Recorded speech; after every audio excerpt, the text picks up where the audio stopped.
Eobard Thawne, the absolute reverse Flash, has arrived, and he is pissed.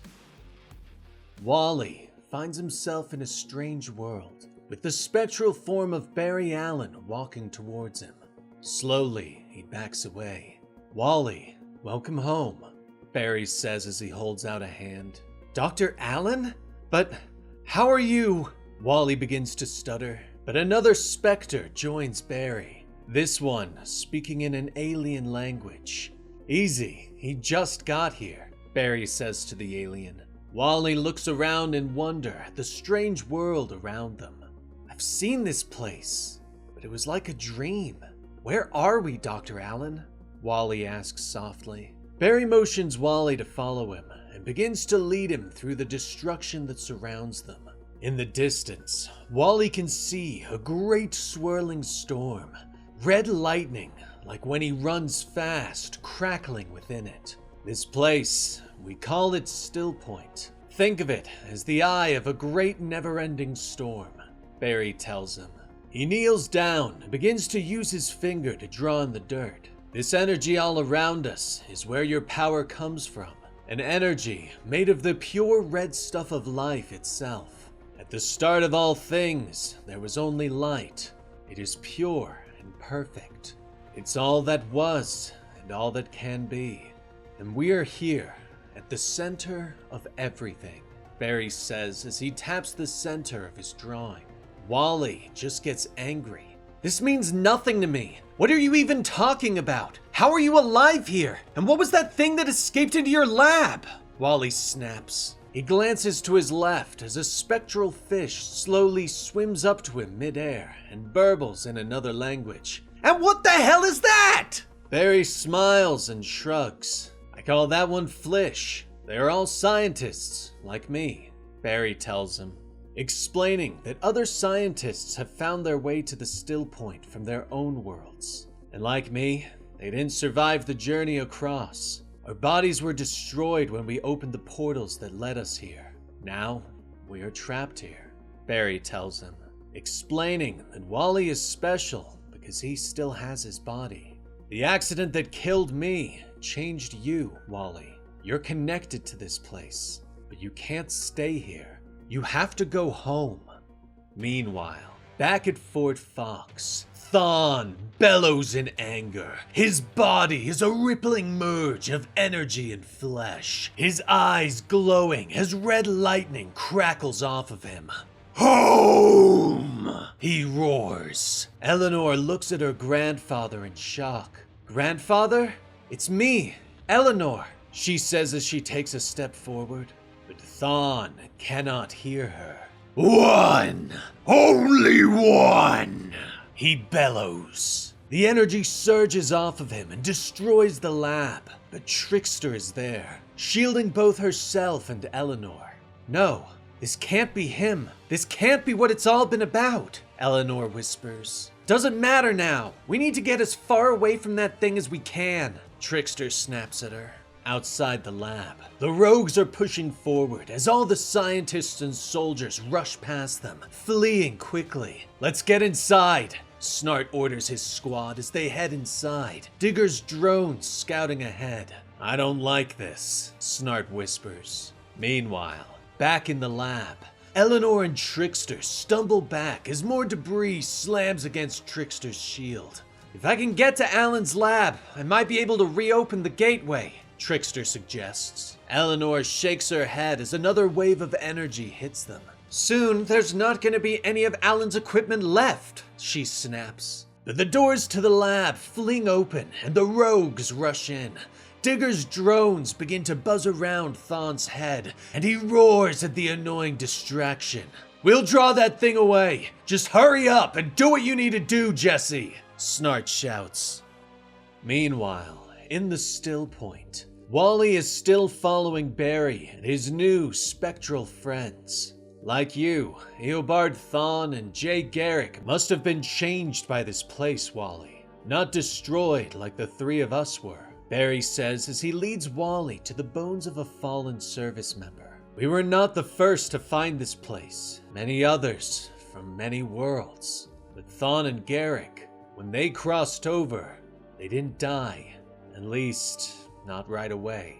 Barry says sadly as they look at the bones. It must have been torture trapped here alone for so long. It's no wonder Eobard succumbed. He continues to lead Wally on. Eventually, they come to a dark hole in the surface of the world. Inside, Wally can see a dark ball of spinning energy. Garrick must have resisted this, but Thawne couldn't. He went down there and, well, you saw what he became. Wally stares at the ball of energy. He can feel himself drawn to it. What is it? Wally whispers. Barry shrugs, telling him about a scientist named Schwarzschild. He helped provide the first solution to Einstein's gravitational field equations. But that genius came at a cost. He was damned, and after World War I, he contracted a disease that ate away at his skin. Because there's a cost to everything, Wally finishes for him.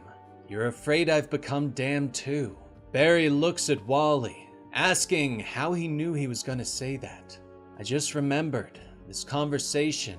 We had it already. Or, well, I saw that we would, Wally tells him. Come, let's get away from that. It'll start to work its way into you, making it harder to resist, he says as he leads him away. You must understand, Wally. Everything I've told you is very theoretical. My new friends and I are still working everything out. But when we solve it, we will send you home, Barry promises. Wally looks around in defeat. But what if you can't find a way to open that portal again? What if I end up like Garrick? Or worse, what if I become like Thawne? Wally asks. Back at Fort Fox, the soldiers guarding Colonel West are watching the monster attack on the security monitors. This is messed up, man. We gotta get out of here, one guard says as he rushes to the door. West looks at the remaining guard. Please, if you're leaving anyway, just cut me loose, he demands. Moments later, West is running down the hallways towards Barry's lab. He stops short as Lisa Snart is launched out of the door. She struggles to her feet and readies her weapons. There you are. We were looking for you, Colonel, Lisa says as she glances at the Colonel. She motions back into the lab, where the rest of the rogues are fighting against the monster that Thawne has become. Got ourselves into a bit of a tussle along the way. Without hesitation, West rushes past her and into the room. Leonard, where's my son? He shouts. Snart dodges another attack and blasts Thawne with his cold gun. MIA, Colonel. And right now, we have more immediate concerns. That thing is ripping everything apart, sir, Snart says as he fires again. But his cold gun has no effect on the monster. Trickster double-crossed us, but even she knows how bad this is. She's in there trying to open the door and send this thing back to wherever the hell it crawled out of, Snart shouts. Thawne suddenly turns its golden eyes on Snart and charges towards him, but Lisa flies in front of the attack. Get out of here, Leonard, she shouts as she rushes towards the monster, her golden weapons charged. But Thawne knocks her away. She careens through the air towards Digger and West, who reaches out to catch her. But something is wrong. The energy that surrounds Thawne is pulling her back. Her golden legs spark as Digger tries to hold on to her. No, not my legs, Lisa whispers with tears in her eyes as she feels the robotic legs being pulled away. Nearby, Jessie is still trying to activate the portal. I think I have it, she shouts as the portal sparks to life. Energy suddenly rips through the door, tossing the rogues to the ground. Do you feel that? Something's, Digger stammers as he struggles to his feet. They all look to the portal as Wally West suddenly appears, the red energy crackling off his body, and he glares at the monster. Enough, Thawne! I've seen what you are, and I'm done running, he shouts, prepared for a fight. And that was the complete story for Absolute Flash, issue 11 by Jeff Lemire. Next time, we'll see The Flash versus Reverse Flash. Let me know what you thought about today's story in the comments down below, and like and subscribe to help out the channel. I'm Dan with Comicstorian, and we will see you next time. Rest in peace, Benny.